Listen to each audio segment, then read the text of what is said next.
तो आज हम करने वाले सी प्लस प्लस के अंदर एक मोस्ट इंपोर्टेंट टॉपिक जो कि है स्ट्रक्चर। ठीक है, तो इस वीडियो के अंदर हम स्ट्रक्चर के डेफिनेशन, देन उसके बाद कुछ इंपॉर्टेंट की पॉइंट, देन उसके बाद एक छोटा सा प्रोग्राम बनाएंगे जिसके थ्रू आपका टॉपिक अच्छे से क्लियर हो जाएगा आपको and you will get definitely good marks.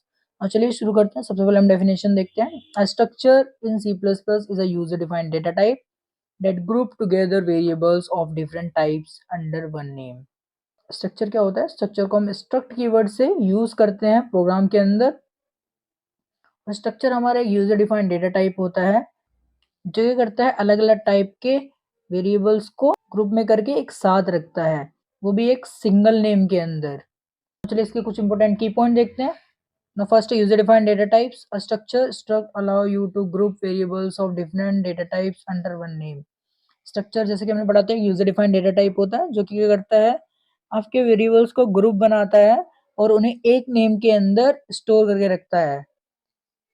Now declared using struct, you define it once and then create multiple structure variables from it। Structure को आप स्ट्रक्ट कीवर्ड से डिक्लेयर कर सकते हैं और आपको प्रोग्राम के अंदर सिर्फ एक बार अपने स्ट्रक्ट कीवर्ड को लिखना है और उसे आप मल्टीपल जगह पे क्रिएट करके यूज कर सकते हैं। नेक्स्ट पॉइंट है members access with dot operator. हम जो मेंबर क्रिएट करते हैं स्ट्रक्चर के प्रोग्राम के अंदर उसे डॉट ऑपरेटर के थ्रू एक्सेस कर सकते हैं। ठीक है, जैसे कि हमने तो देखिए, जैसे हमने एग्जांपल लिया है स्टूडेंट डॉट नेम, तो स्टूडेंट डॉट नेम लिखेंगे तो हमें स्टूडेंट का नेम प्रिंट होके मिल जाएगा। और नेक्स्ट देखिए यहाँ पे स्टूडेंट डॉट रोल नंबर है, तो यहाँ पे स्टूडेंट का जैसे हमारा रोल नंबर क्या है, रोल नंबर 21 कार्टून में आता होगा, आई होप आपने देखा होगा। तो देखिए जैसे हम स्टूडेंट डॉट रोल नंबर लिखेंगे तो हमें रोल नंबर प्रिंट होके मिल जाएगा स्टूडेंट का। नाउ नेक्स्ट पॉइंट है can hold multiple data types. A single struct can contain int float string etcetera. और जो हमारा स्ट्रक्चर होता है उसके अंदर हम मल्टीपल डेटा टाइप को स्टोर करके रख सकते हैं, जैसे कि हमारा इंट हो गया, फ्लोट हो गया, स्ट्रिंग हो गया। तो ये हमारे सारे अलग अलग टाइप के डेटा टाइप हैं, इन सबको हम एक साथ स्टोर करके रख सकते हैं अपने स्ट्रक्चर के अंदर। Now support function in C++। Unlike in C, you can define member function inside a struct in C++।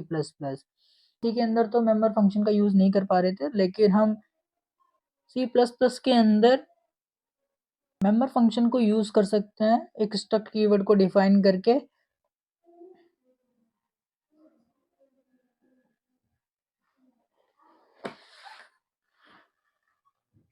और नेक्स्ट पॉइंट है default access is public.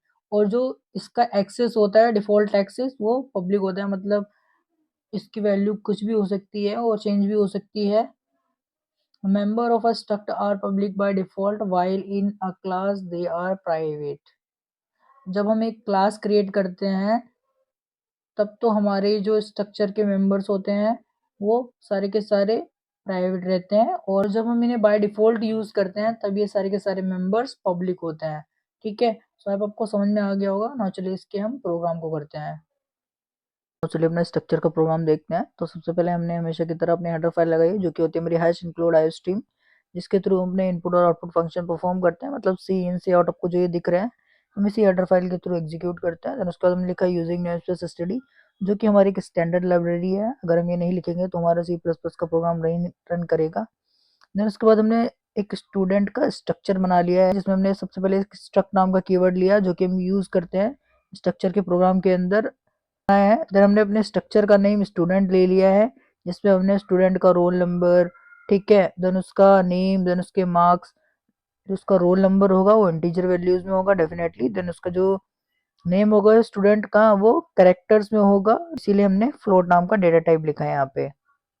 Then इसके बाद हमने क्या किया, अपना मेन फंक्शन लगाया इंट मेन। देन उसके बाद हमने स्ट्रक्चर का नेम लिखा स्टूडेंट और अपना एस नाम से स्ट्रक्चर का वेरिएबल बना लिया। देन हमने सी आउट के थ्रू अपनी स्टेटमेंट लिखी एंटर रोल नंबर, ठीक है। देन उसके बाद हमने अपने स्ट्रक्चर वेरिएबल के अंदर रोल नंबर का इनपुट ले लिया। देन सेम वैसे हमने नेम के साथ किया और मार्क्स के साथ भी हमने सेम वही किया। देन उसके बाद हमारी जो स्टूडेंट की सारी डिटेल्स हैं, स्टूडेंट के रोल नंबर, नेम और मार्क्स कितने आए हैं, वो सब हम अपने इस स्टेटमेंट के थ्रू प्रिंट करवा लेंगे। तो प्रिंट करवाने के लिए हमने स्टेटमेंट लिखी। देन उसके बाद हमारा जो स्टूडेंट का रोल नंबर है जो हमने यहाँ पे लिखा था उसे प्रिंट करवा दिया। ऐसे हमने नेम और मार्क्स भी प्रिंट करवा दिया।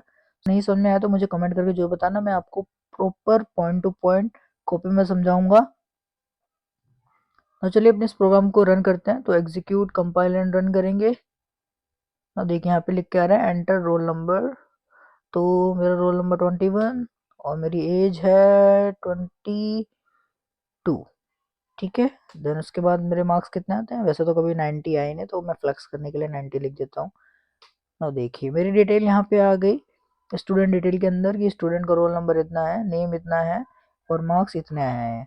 सिंपली इन्होंने क्या किया है, एक वेरिएबल के अंदर उसका इनपुट लेके रोल नंबर, नेम, मार्क्स ये सब प्रिंट करवा दिए यहाँ पे स्टूडेंट डिटेल के अंदर। सो आपको समझ में आ गया हो गया। समझ तो वीडियो को लाइक, चैनल को सब्सक्राइब कर लेना। बाकी मिलता है नेक्स्ट वीडियो में नेक्स्ट टॉपिक के साथ।